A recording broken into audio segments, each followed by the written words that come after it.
La lingüística es una ciencia que se ha popularizado durante los últimos 30 años. Autores contemporáneos como Saussure, Saphir, Bloomfield y Chomsky se destacaron por sus estudios. A pesar de esto, el debate que existe en torno a este tema tiene gran historia. Esta ciencia ha tenido etapas con características específicas donde se han presentado cuestionamientos e indagaciones sobre temas como el signo, la gramática, la lengua y el habla. La lingüística tiene distintas etapas. Primera etapa o prerevolucionaria de 1816 a 1916.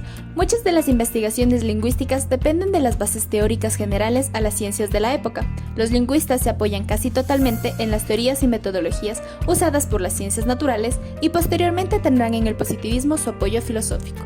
Aquí se destacan los siguientes autores: William Jones, reconocido lingüista, investigador y autor de la antigua India. Uno de sus logros más reconocidos fue el redescubrimiento de la familia de las lenguas indoeuropeas, el sánscrito, antigua lengua sagrada de la India, y las equivalencias que existían con los latinos y los griegos. Wilhelm Humboldt, él trata la lingüística general, concibe el conocimiento de las lenguas como un medio para establecer una antropología comparada y concibe la lengua como una actividad.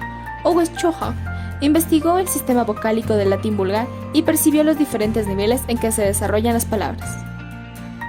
Segunda etapa. Está comprendida entre los años 1916 a 1957.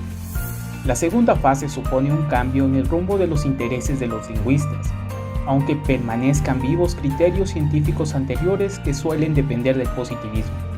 Saussure reprocha los tradicionales estudios comparatistas. También fija la materia en la lingüística como constituida por dos manifestaciones del lenguaje humano, ya sea de pueblos salvajes o de naciones civilizadas.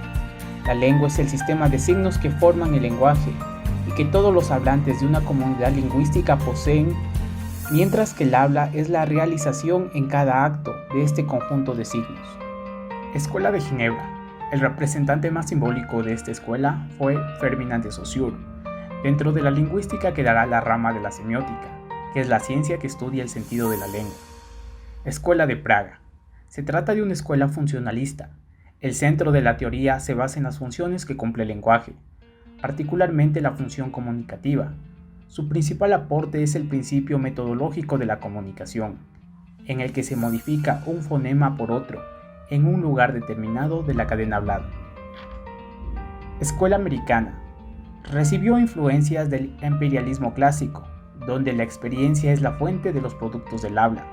Algunos principios se basan en el conductismo, donde se explica el signo como respuesta a un estímulo intermedio. Escuela Copenhague.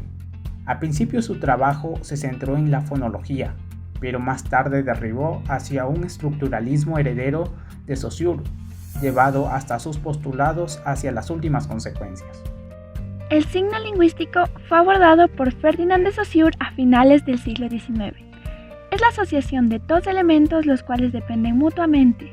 Por un lado, una imagen acústica, es el significante, y por otro, el concepto, que es el significado. El signo, según Saussure, es una representación de la realidad. Además, cuenta con varios principios que sirven para su entendimiento: la arbitrariedad, el carácter lineal del significante, la mutabilidad y la inmutabilidad. Dentro del lenguaje de los signos se dan relaciones sintagmáticas, en donde se combinan elementos lingüísticos, palabras compuestas, derivados, miembros de oración, oraciones enteras, y estas son lineales. Y por otro, las relaciones asociativas o paradigmáticas, que no representan un orden o número determinado, es decir, estas no son lineales. Finalmente, Saussure habla de dos conceptos importantes en el lenguaje de los signos. La sincronía es cuando se estudia el lenguaje en una época determinada, y la diacronía es lo contrario, no especifica una época, solamente estudia el habla y la evolución que ésta tiene. A lo largo de la historia, el hombre ha sabido manifestar sus ideas mediante la comunicación, en el cual están relacionadas la lengua, el lenguaje y el habla. La lingüística es la encargada del estudio de la estructura de la lengua.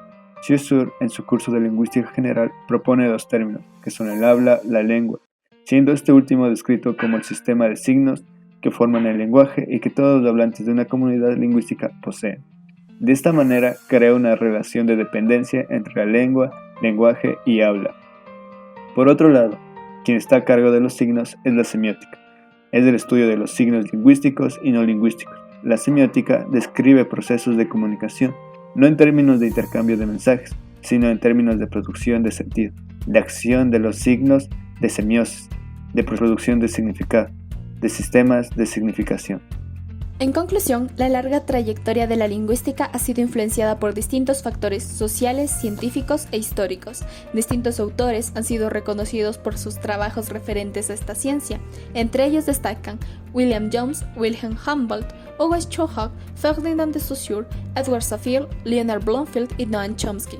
La importancia del signo lingüístico en la comunicación es que éste hace parte esencial de la lengua, y por medio de la lengua es que se logra llevar a cabo una interacción comunicativa. Es decir, el signo lingüístico, la lengua y la comunicación van ligados, ninguno es posible sin el otro. El signo lingüístico es el que aporta significación, y entre más signos conozca y maneje un hablante, más extenso será su lenguaje y por tanto su proceso de comunicación.